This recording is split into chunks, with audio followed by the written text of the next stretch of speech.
Welcome to today's video, a PC build. It's a small step down from our $700 build. We're trying to take advantage of some of the great deals on the internet. This PC guide is focused on getting great performance while keeping the price reasonable. This computer should play games just fine and will have plenty of storage, memory, and CPU horsepower to back it up. So for the CPU we went with AMD.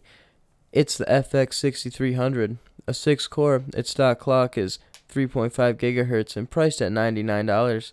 This CPU fits socket AM3 Plus motherboards.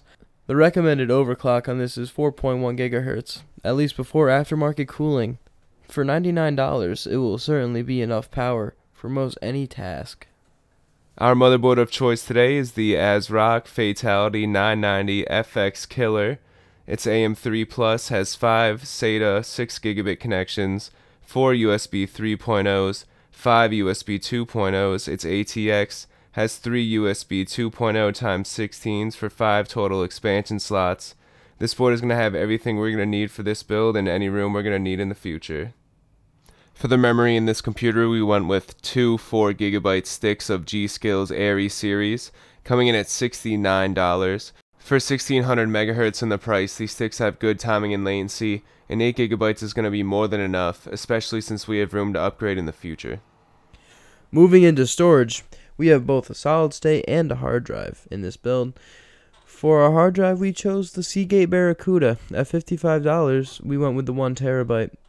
Not only is this drive cheap, but reliable, and will have plenty of space for our large files. Next up, we have the Silicon Power 120 GB solid state drive, priced at $50. This drive reads at 550 megabytes per second, while writing at 510 megabytes per second. For the price, this SSD is great value, and will be hard to beat at this price.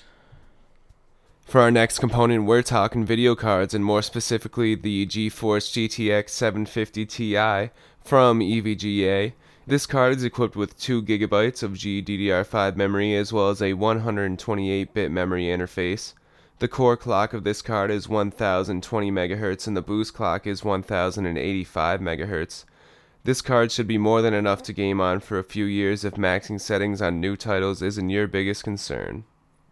Finally, powering this entire system is a 630 watt power supply from RaidMax. This power supply costs $55 and comes with a bronze certification. It is also modular and supports SLI and Crossfire. For all the features it comes with, it's definitely a good price. For the most aesthetic component, we have the case, and we went with the Corsair Carbide Series Spec 01, coming in at $50. This case looks great, and compared to other $50 mid-towers, it's definitely a diamond in the rough. It's going to have plenty of room. You could add a ton of lighting to the side window, and also to the front. This case has 4 internal drive bays and 2 external.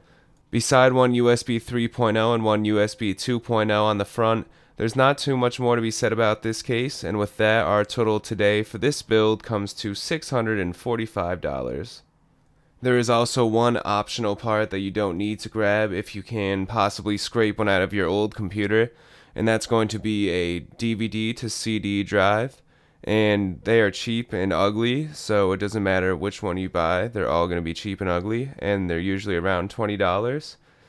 And you don't need one these days, which is why I say it's optional. If you have a USB drive or an internet connection, you should be just fine without one. You may have noticed another host today. Be sure to like, comment, and subscribe if you'd like to see more of us.